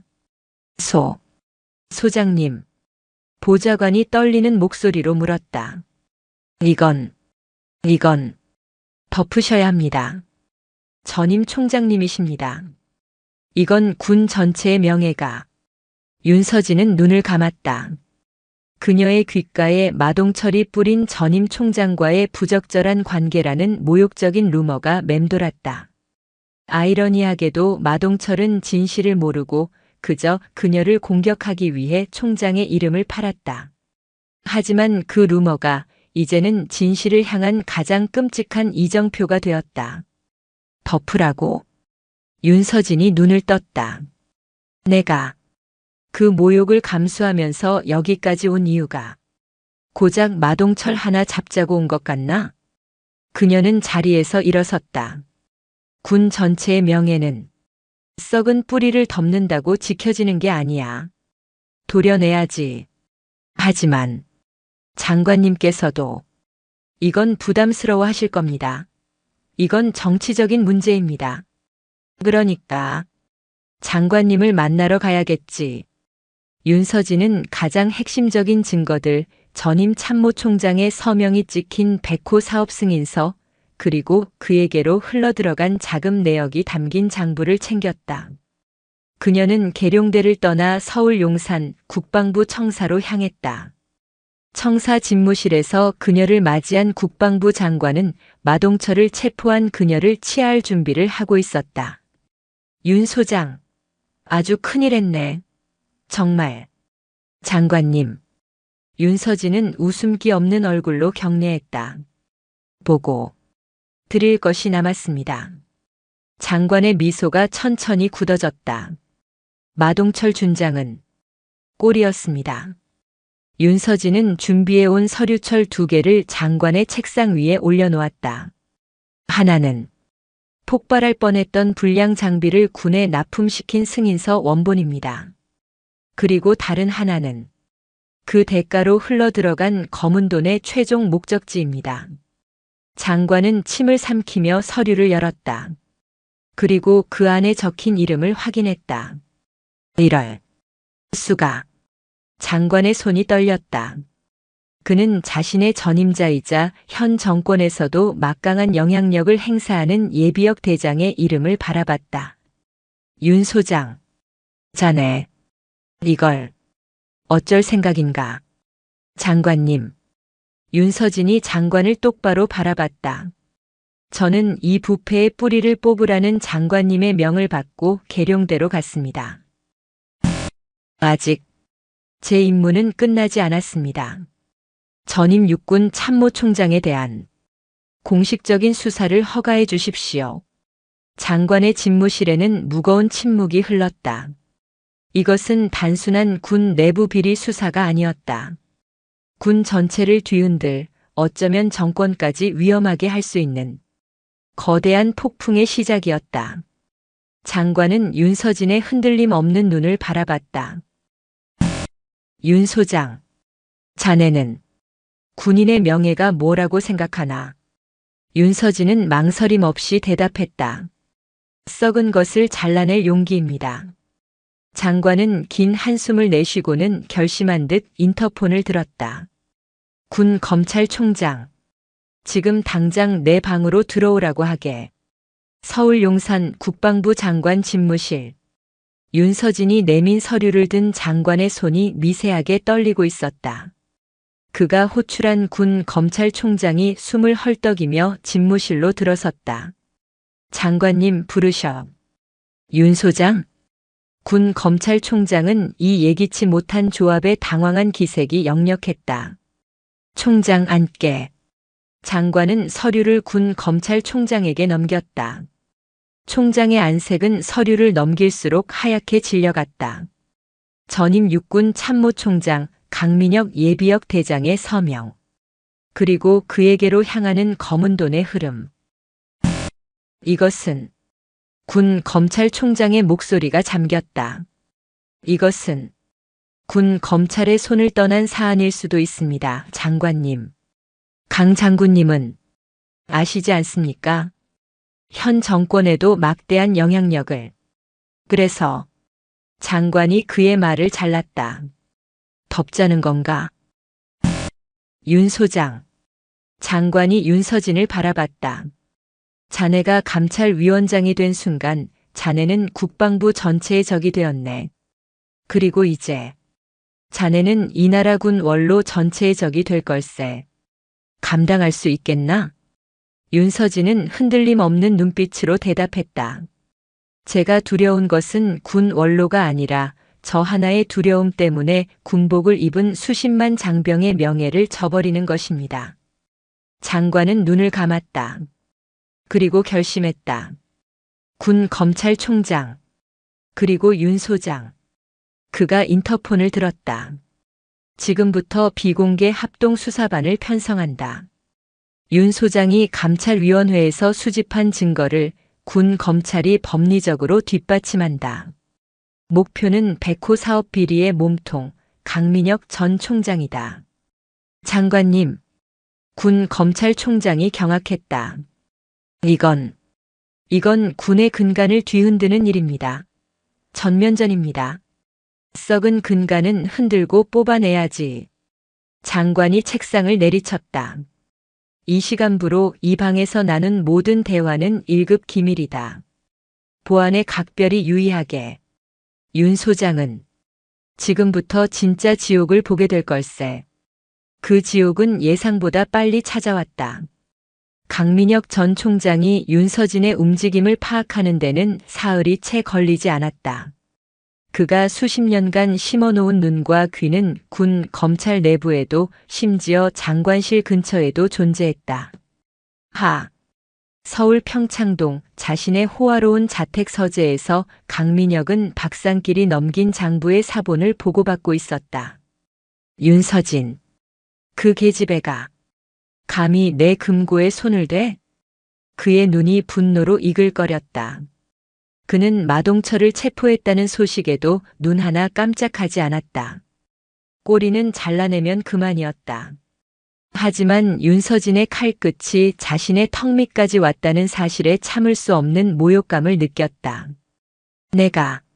내가 걔를 어떻게 키웠는데? 그 은혜를. 그는 즉시 전화를 돌리기 시작했다. 국방부를 향한 전방위 압박이었다. 첫 번째 전화는 여당의 실세 국회의원이었다. 그는 강민혁의 육사 동기였다. 이보게, 이 의원. 지금 국방부장이 미쳤나 봐. 마동철 하나 잡는다고 군 전체를 뒤집어? 이러다 안보가 무너져. 장관한테 힘 좀 써줘. 당장 그만두라고. 두 번째 전화는 현역 육군대장, 그의 직속 후배에게로 향했다. 자네, 지금 윤서진이란 애가 뭘 하는지 알고나 있나? 자네 선배들 그리고 자네까지 다 죽이겠다는 거야. 정신 차려. 장관한테 제대로 건의해. 세 번째 전화는 언론사 사주에게로 향했다. 저번에 그 윤서진 스캔들 말이야. 그거 떡밥이 하나 더 있네. 그 여자가 마동철을 협박해서 거짓 자백을 받아냈어. 아주 독한 년이야. 감찰위원장직을 이용해서 사적인 복수를 하고 있다고. 그림 좋지? 단 하루 만에 국방부 장관은 사면 초가에 몰렸다. 대통령실에서 안보 불안정에 대한 우려 전화가 걸려왔고 현역 장성들은 군의 사기 저하를 이유로 합동수사 중단을 건의했다. 마동철이 조작된 증거로 억울하게 수감되었다는 기사가 다시 신문 지면을 도배했다. 군 검찰총장은 사색이 되어 장관실로 뛰어들어왔다. 장관님, 이러다 우리 다 죽습니다. 강 장군님이 작정하셨습니다. 지금이라도 윤 소장을 보직 해임하고 꼬리 자르기를. 나가. 장관이 소리쳤다. 군 검찰총장은 움찔하며 물러났다. 그날 밤 장관은 아무도 대동하지 않고 윤서진의 임시 사무실 계룡대의 그 창고 방을 찾아왔다. 윤서진은 쏟아지는 압박에도 아랑곳하지 않고 밤을 새워 마동철의 자백과 강민혁의 자금 흐름을 대조하고 있었다. 윤 소장. 장관님. 어쩐 일이십니까? 장관은 지친 얼굴로 소파에 앉았다. 오늘 청와대와 여당 그리고 현역 장성들에게서 14통의 전화를 받았네. 모두 자네를 멈추라는 이야기였어. 강민혁 장군이 성우회 예비역 장성 모임 긴급 총회를 소집했더군. 나를 탄핵하자는 이야기까지 나온 모양이야. 장관은 윤서진을 물끄러미 바라봤다. 자네, 정말 괜찮겠나? 자네는 군 생활이 창창한 사람이야. 여기서 멈추면 내가 자네 자리 하나는 어떻게든 보전해 줄 수 있어. 하지만 더 가면 나도 자네도 군복을 벗는 걸로 끝나지 않을지 몰라. 그것은 회유이자 마지막 경고였다. 윤서진은 조용히 일어나 서류철 하나를 가져왔다. 장관님, 이것은 제가 연수를 가기 직전에 받았던 편지들입니다. 그것은 백호 장비의 시험평가에 참여했던 일선 사병들과 부사관들이 익명으로 보낸 편지였다. 소장님, 이 장비 무섭습니다. 훈련 중에 총열이 휘었습니다. 방탄복 테스트 중에 총알이 뚫렸습니다. 제발 이걸 막아주십시오. 윤서진의 목소리가 떨리기 시작했다. 저는 이 편지를 받고 강민혁 총장님을 찾아갔습니다. 군의 명예를 위해 바로잡아 달라고. 그런데 그는 저를 연수라는 이름으로 추방했습니다. 그리고 이 장비들을 승인했습니다. 그녀가 장관을 바라봤다. 장관님, 만약에라도 저 불량 장비가 전방에 보급되어 우리 장병 하나가 목숨을 잃었다면 그때도 저희가 군의 명예를 말할 수 있겠습니까? 제 군 생활은 이 편지들 앞에서 이미 끝났습니다. 장관님, 그녀는 자신의 소장 계급장을 내려다보았다. 이 별은 제가 지켜야 할 장병들의 목숨값입니다. 그 값을 치르지 못한다면 저는 이 별을 달 자격이 없습니다. 장관님께서 멈추신다면 저는 제 군복을 벗고서라도 이 사실을 세상에 알리겠습니다. 장관은 오랫동안 침묵했다. 그는 자리에서 일어섰다. 그의 눈에는 다시 결의가 차올랐다. 좋아. 자네 말이 맞아. 그는 윤서진의 어깨를 두드렸다. 명예는 덮는 것이 아니라 밝히는 것이지. 내 방패가 부서지는 한이 있더라도 가보세. 끝까지. 장관이 돌아간 뒤 윤서진은 보좌관을 불렀다. 강민혁 장군이 퇴임 후 행적을 다시 조사해주게. 특히 그가 이사장으로 있는 육군 리더십 재단. 그 재단의 상임 이사가 누군지 알아봐. 이미 조사했습니다. 박진태 예비역 중장입니다. 강 장군님이 총장이실 때 비서실장이었습니다. 박진태. 윤서진의 눈이 가늘어졌다. 강민혁의 돈 가방이자 가장 오래된 수족이지. 강민혁을 잡으려면 그의 그림자 박진태를 먼저 잡아야 해. 윤서진은 강민혁을 직접 겨누는 것이 불가능하다는 것을 깨달았다. 그는 수십 년간 권력의 정점에서 자신을 방어할 성벽을 쌓아 올린 인물이었다. 그 성벽을 무너뜨리기 위해서는 성벽의 가장 약한 돌을 빼내야 했다. 그 돌은 바로 강민혁의 그림자이자 육군 리더십 재단의 상임이사 박진태 예비역 중장이었다. 박진태는 강민혁의 육사 후배로 현역 시절 내내 그를 보좌하며 온갖 더러운 일을 처리해온 인물이었다. 강민혁의 비자금은 모두 이 리더십 재단을 통해 세탁되고 있었다. 합동수사반이 재단의 계좌를 추적했지만 박진태는 치밀했다. 모든 자금은 합법적인 기부금과 재단 운영비로 처리되어 있었다. 백호 디펜스에서 나온 돈은 이미 여러 개의 유령 회사를 거쳐 기부금으로 둔갑한 뒤였다. 소장님, 박진태는 강민혁보다 더하면 더했지 빈틈이 없는 자입니다. 군 검찰의 힘만으로는 수사관이 난색을 표했다. 빈틈이 없는 사람은 없네. 윤서진은 박진태의 신상 파일을 검토했다. 여기 아들이 있군. 육군 소령 박지훈. 현재 육군 본부 인사사령부 핵심 보직. 네. 초고속 승진으로 유명합니다. 동기들 중에 가장 박진태의 유일한 아들이자 유일한 약점이지. 윤서진은 즉시 박지훈 소령에 대한 감찰을 지시했다. 먼지를 털어서 안 나오는 사람은 없었다. 특히 아버지가 비리의 몸통이라면. 역시나 박지훈 소령은 아버지가 재단 법인 카드로 결제해준 고급 외제차를 타고 다녔고 심지어 강남의 고급 오피스텔을 재단 명의로 임차에 사용하고 있었다. 명백한 횡령 및 배임이었다. 윤서진은 박진태 중장을 부르지 않았다. 그녀는 그의 아들 박지훈 소령을 먼저 감찰위원회로 소환했다. 박지훈 소령. 윤서진의 사무실에 불려온 박지훈은 오만함이 가득한 얼굴이었다.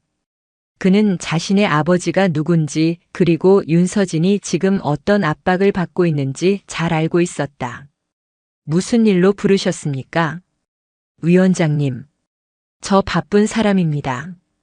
윤서진은 말없이 법인 카드 사용 내역서와 오피스텔 임대차 계약서를 그의 앞에 밀어놓았다. 이게 뭡니까? 박지훈의 얼굴이 미세하게 굳었다. 자네가 타고 다니는 차, 자네가 살고 있는 집, 모두 육군 리더십 재단의 공금이야. 자네 아버지가 장병들의 리더십을 키우라고 모은 돈으로 아들 연애 노름에 쓰고 있더군. 무슨 말씀이신지. 그건 재단 업무용으로. 업무용? 윤서진이 사진 몇 장을 더 던졌다. 박지훈이 그 차로 주말에 골프를 치러 가고 그 오피스텔에서 여자친구와 파티를 하는 사진이었다. 자네, 지금 이게 무슨 죄인지 아나? 공금 횡령이야. 자네 아버지 박진태는 공범이고, 자네 이대로 군복 벗고 민간 법원 가고 싶나? 박지훈의 얼굴이 하얗게 질렸다. 그는 아버지의 권력만 믿고 개념 없이 행동했다. 그 대가가 이렇게 빨리 돌아올 줄은 몰랐다. 소장님, 그건 아버지가 쓰라고 하셔서 아버지를 팔 텐가? 좋아. 윤서진은 서류철 하나를 더 꺼냈다. 백호 사업 비리 강민혁과 박진태의 자금 흐름도였다. 자네 아버지는 지금 국가 반역에 가까운 범죄에 가담해 있네. 불량 장비를 군에 납품시켜 장병들의 목숨을 위협하고 그 대가로 받은 검은 돈을 세탁하고 있어. 자네가 쓴 돈은 그 피 묻은 돈의 일부야. 거짓말. 우리 아버지는 강 장군님을 모시고 군을 위해 헌신하신 분. 헌신? 윤서진이 폭발 위험 보고서를 그의 눈앞에 펼쳤다. 이걸 보고도 헌신이라는 말이 나오나? 자네도 군인이야. 자네 동기들이, 자네 부하들이 저 폭발할지도 모르는 장비를 들고 훈련하고 있다고. 그런데 자네는 그 돈으로 차를 사고 술을 마셨어. 이게 자네가 말하는 군인의 명예인가? 박지훈은 무너졌다. 그는 엘리트 코스를 밟아왔지만 근본까지 썩지는 않았거나 혹은 자신의 안위가 더 중요했다. 어떻게 하면 됩니까? 자네 아버지에게 가서 이 서류들을 보여줘. 그리고 선택하라고 하게. 윤서진이 박지훈의 손에 서류 사본을 쥐어주었다. 아들의 횡령죄를 덮고 함께 감옥에 갈 것인지 아니면 군인의 마지막 명예를 지키고 진실을 선택할 것인지. 그날 저녁 박진태 중장은 자신의 재단 사무실에서 아들을 만났다. 박지우는 울면서 윤서진에게 들은 모든 것을 털어놓았다. 아버지, 도대체 무슨 짓을 하신 겁니까? 그게 사실입니까? 박진태는 모든 것을 잃은 표정으로 주저앉았다. 그는 강민혁을 위해 평생을 바쳤다. 그것이 군을 위한 길이라 믿었다. 하지만 그 결과 자신의 아들이 자신과 똑같은 범죄자가 되어 있었다. 지훈아, 아버지. 그때 사무실 문이 열리고 윤서진이 걸어 들어왔다. 박진태 장군님. 윤 소장. 박진태는 그녀를 노려봤다. 내 아들을 협박했나? 협박이 아닙니다. 사실을 알려주었을 뿐입니다. 장군님의 아드님은 장군님 때문에 범죄자가 되었습니다.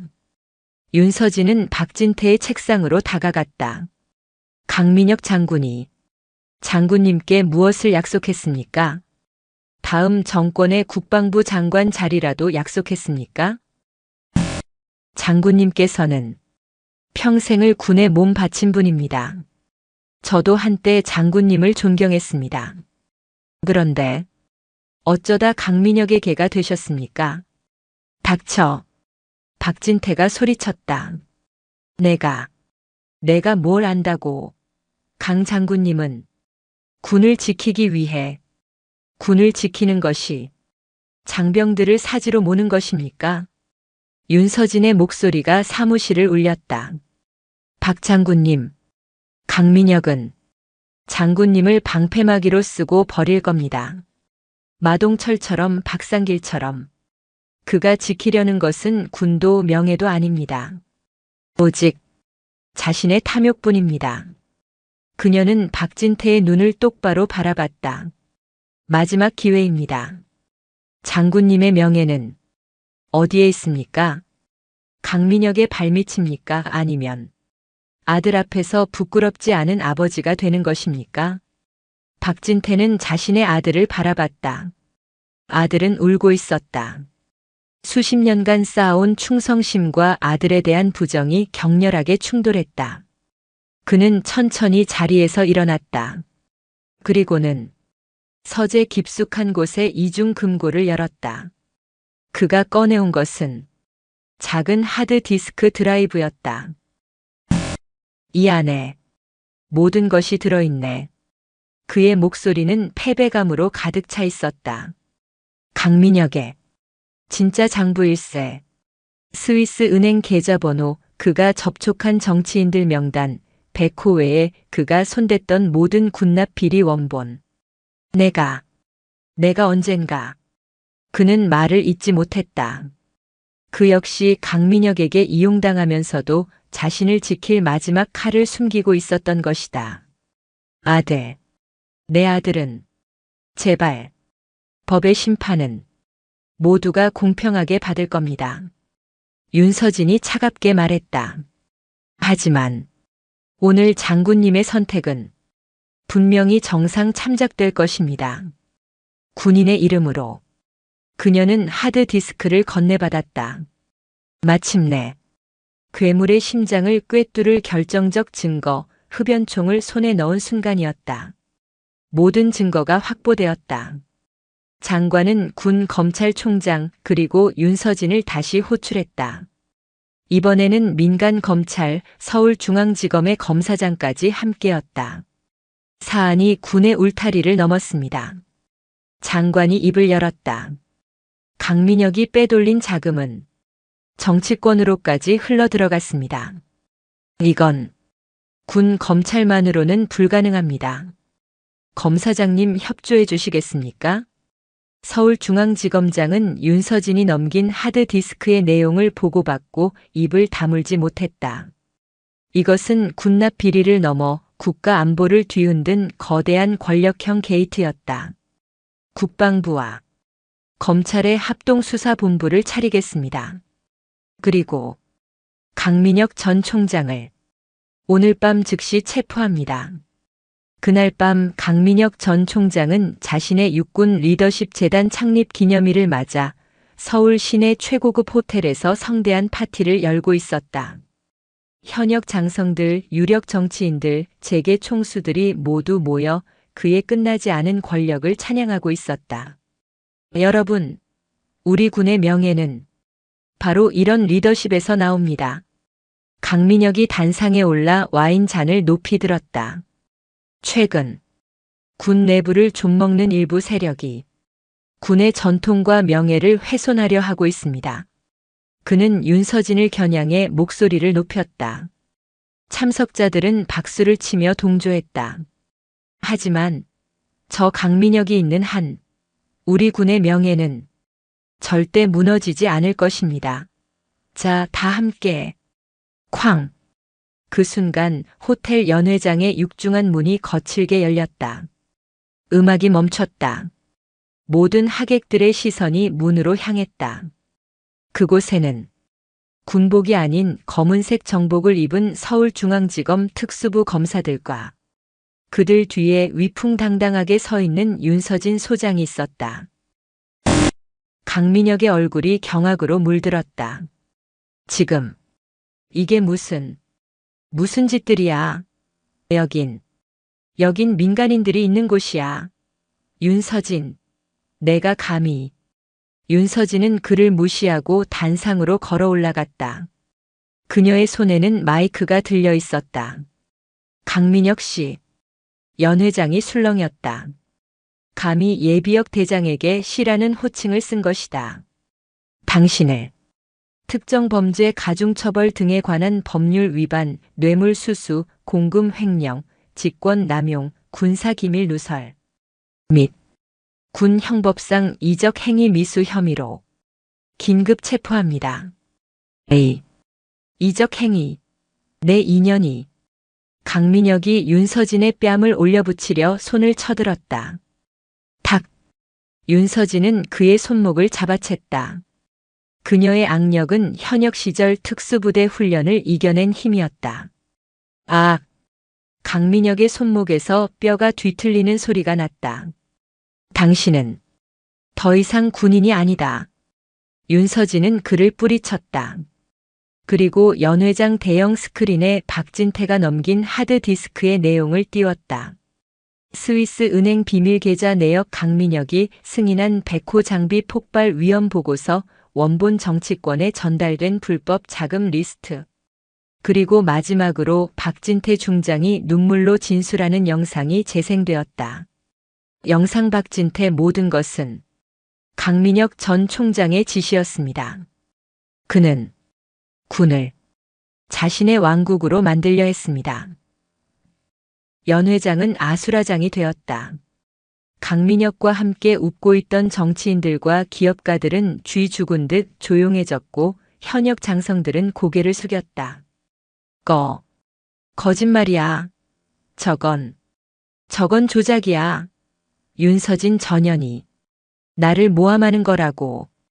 강민혁이 발악했다. 검사님, 뭐 하십니까? 체포하십시오.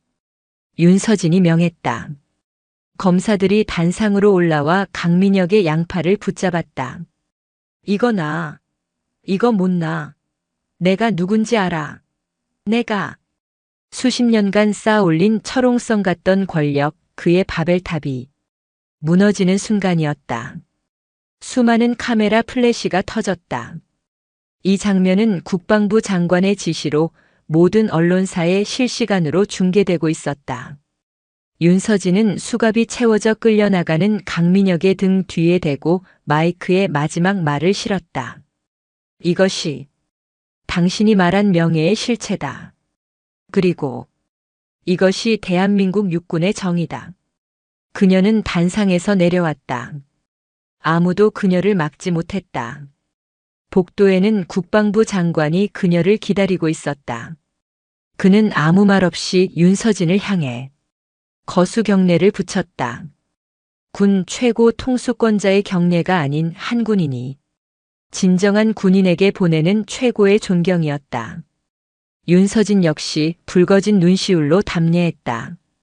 길고 길었던 사냥이 끝나는 순간이었다. 대한민국이 뒤집혔다. 현역 장성들과 거물급 정치인들이 모인 호텔 연회장에서 전임 육군 참모총장이 수갑을 차고 끌려나가는 장면은 모든 방송사의 헤드라인을 장식했다. 그것은 단순한 비리 인사의 몰락이 아니었다. 수십 년간 군림해온 그림자 권력의 바벨탑이 무너지는 순간이었다. 국방부 장관과 검찰총장이 연합한 합동수사본부는 거칠 것이 없었다. 강민혁과 박진태가 넘긴 판도라의 상자는 대한민국군 상층부를 뿌리부터 뒤흔들었다. 그리고 몇 달 뒤 군사법원과 민간법원에서 마지막 심판의 망치가 내려쳐졌다. 가장 먼저 심판대에 오른 것은 거악의 뿌리 강민혁이었다. 그는 법정에서도 나는 군을 위한 것이었다 고 항변했지만 박진태가 제출한 스위스 은행 계좌 내역과 백호 사업의 불량 장비가 야기할 뻔했던 참혹한 결과 폭발 위험 보고서 앞에서는 모든 변명이 무력했다. 피고인 강민혁. 재판장이 서늘한 목소리로 판결문을 읽어내려갔다. 피고인은 국가와 장병의 생명을 담보로 사리사욕을 채웠으며 군의 명예를 실추시킨 것이 아니라 명예라는 이름 뒤에 숨어 군을 사유화했다. 군복을 입은 자로서 저지를 수 있는 최악의 범죄를 저지른 바. 피고인에게 무기징역을 선고한다. 강민혁은 그 자리에 주저앉았다. 그의 시대는 그렇게 가장 불명예스러운 방식으로 끝났다. 다음은 마동철이었다. 그는 강민혁의 꼴이었음을 인정하며 형량을 줄이려 애썼다. 하지만 그가 윤서진에게 저지른 인격모독, 사조직 충의회를 이용한 군 기강문란, 그리고 허위 사실 유포 혐의까지 더해져 중형을 피할 수 없었다. 피고인 마동철. 장군의 별은 부하들의 존경으로 빛나는 것이지 사조직의 세력 과시로 빛나는 것이 아니다. 재판장은 그에게 징역 15년과 함께 그가 평생 모아온 모든 불법 재산의 추징을 명령했다. 그는 법정에서 끌려나가며 윤서진을 향해 저주를 퍼부었지만 그 소리는 공허한 메아리일 뿐이었다. 윤서진의 칼날에 가장 먼저 무너졌던 3명의 장교 역시 각자의 몫을 치러야 했다. 박상길 대령은 마동철의 비자금 장부를 관리하고 뇌물을 수수한 혐의로 징역 7년을 선고받았다. 그는 마지막 진술에서야 윤 소장 말이 맞았다. 내 아들 보기가 부끄럽다며 뒤늦은 후회를 했지만 이미 군복은 찢어진 뒤였다. 오진수 중령은 증거인멸 및 비리 동조 혐의가 인정되었으나 결정적인 서버 자료를 복원하고 수사에 협력한 점이 참작되었다. 징역 3년. 그는 눈물로 선처를 호소했지만 법은 그의 기회주의적인 배신을 용서하지 않았다. 가장 비굴했던 배신자 김태평 소령. 그는 모든 혐의를 가장 먼저 자백했다. 하지만 그가 윤서진의 신뢰를 저버리고 적에게 정보를 넘긴 행위는 액수에 많고 적음을 떠나 용서받을 수 없는 일이었다. 피고인 김태평. 군인의 충성은 상관 개인에게 향하는 것이 아니라 국가와 군복의 명예에 향해야 한다. 피고인은 그 모든 것을 저버렸다. 그는 징역 2년에 집행유예 3년을 선고받았다. 실형은 면했지만 불명예 전역이라는 주홍글씨가 찍혔다. 그는 법원을 나와 계룡대를 떠나는 날 자신이 그토록 멸시했던 윤서진의 텅 빈 임시 사무실을 멀리서 바라보며 소리 없이 울었다. 그가 잃은 것은 진급이 아니라 군인으로서의 영혼이었다. 강민혁의 그림자였던 박진태 중장 역시 징역 5년을 선고받았다. 하지만 그는 항소하지 않았다. 그의 아들 박지훈 소령은 횡령 혐의가 인정되었으나 아버지를 설득하고 수사에 협조한 점이 인정되어 집행유예와 함께 강등 처분을 받았다. 두 부자는 법정에서 서로를 부둥켜 안고 울었다. 그것은 부패한 권력의 끝에서 찾은 비참하지만 유일한 가족애였다. 모든 폭풍이 지나갔다. 계룡대에는 새로운 바람이 불었다. 충의회라는 이름은 금기어가 되었고 마동철과 박상길이 앉았던 자리에는 능력 위주로 발탁된 새로운 장교들이 앉았다. 윤서진이 폐기시켰던 백호 사업은 전면 백지화되었다. 그리고 그녀가 본래 추진했던 안전하고 성능 좋은 청룡 사업이 다시 본궤도에 올랐다. 장병들의 목숨을 지키기 위한 당연한 결정이었다. 윤서진이 설치했던 무기명 소원 수리함은 육군 본부의 정식 제도로 채택되었다. 처음에는 비리를 고발하는 목소리로 가득 찼던 그 함은 이제 부대 발전을 위한 진심 어린 건의와 격려의 목소리로 채워지고 있었다. 모든 임무를 완수한 군 기강감찰특별위원회는 공식적으로 해체되었다. 서울 용산 국방부 장관 집무실. 윤 소장. 정말 수고 많았네. 장관이 직접 윤서진에게 따뜻한 차를 건넸다. 자네 덕분에 10년 묵은 체증이 내려간 기분이야. 군 전체가 자네에게 빚을 졌어. 과찬이십니다, 장관님. 저는 제가 해야 할 일을 했을 뿐입니다. 그래서 말인데, 장관이 웃으며 말했다. 육군 본부 정책기획실장 자리가 비었네. 군 개혁을 이끌 적임자로 자네를 생각하고 있어. 용산에서 나와 함께 큰 그림을 그리는 건 어떤가? 그것은 파격적인 제안이었다. 육군의 핵심 브레인 자리이자 대장으로 가는 엘리트 코스였다. 이번 사건의 공을 생각하면 당연한 보상이었다. 하지만 윤서진은 천천히 고개를 저었다. 송구합니다, 장관님. 하지만 제 자리는 용산의 사무실이 아닌 것 같습니다. 저는 현장으로 돌아가고 싶습니다. 윤서진은 자리에서 일어나 창밖을 바라봤다. 제가 지키고자 했던 것은 정책이나 서류가 아니었습니다. 계룡대에서 제가 받은 수백 통의 편지들, 그 안에 담긴 평범한 장병들의 목소리였습니다. 그들 곁으로 가고 싶습니다. 그녀는 장관을 향해 돌아섰다. 그녀의 눈은 그 어느 때보다 확고했다. 저를 전방 사단장으로 보내주십시오. 가장 춥고 가장 험한 곳으로 보내주십시오. 그곳에서 제가 말했던 정의와 명예가 살아있음을 제 스스로 증명하고 싶습니다. 장관은 잠시 그녀를 응시했다. 그리고는 크게 웃음을 터뜨렸다. 자네답군 윤 소장. 자네는 정말이지 진정한 군인이야. 좋아. 그렇게 하게. 자네 같은 장군이 전방을 지킨다면 나도 두 다리 뻗고 자겠네. 몇 주 뒤 동부 전선 최전방. 매서운 겨울 바람이 살을 애는 듯한 산악훈련장. 전방 30m. 적 기관총 진지. 제압 사격. 와. 젊은 병사들이 함성을 지르며 눈 덮인 능선을 뛰어올랐다. 그들의 손에는 결함 없는 신형 청룡 소총이 들려 있었다. 능선 위 지휘 통제소. 전투복 헬멧 아래 날카로운 눈빛으로 쌍안경을 보던 지휘관이 나지막이 명령을 내렸다. 우측 20도. 지원 화력 요청. 정확하게. 그녀의 어깨에는 이제는 그 누구도 무시할 수 없는 두 개의 별이 선명하게 빛나고 있었다. 최연소 여자 소장. 그리고 최전방 사단장 윤서진이었다. 젠장. 사단장님 또 오셨다. 빡세게 구르겠네. 한 신병이 숨을 헐떡이며 중얼거렸다. 그때 옆에 있던 노련한 부사관이 그의 헬멧을 툭 치며 말했다. 정신 차려 이병. 그리고 감사하게 생각해. 네. 뭐가 말입니까? 우리가 지금 들고 있는 이 총, 입고 있는 이 방탄복. 저분이 아니었으면 우린 폭탄 덩어리를 들고 훈련할 뻔했어. 내 목숨. 저분이 구한 거라고. 신병의 눈이 커졌다. 그는 먼 발치에서 훈련을 지휘하는 산처럼 굳건히 서 있는 윤서진의 뒷모습을 경외의 눈빛으로 바라보았다. 윤서진은 차가운 바람을 맞으며 훈련장을 응시했다.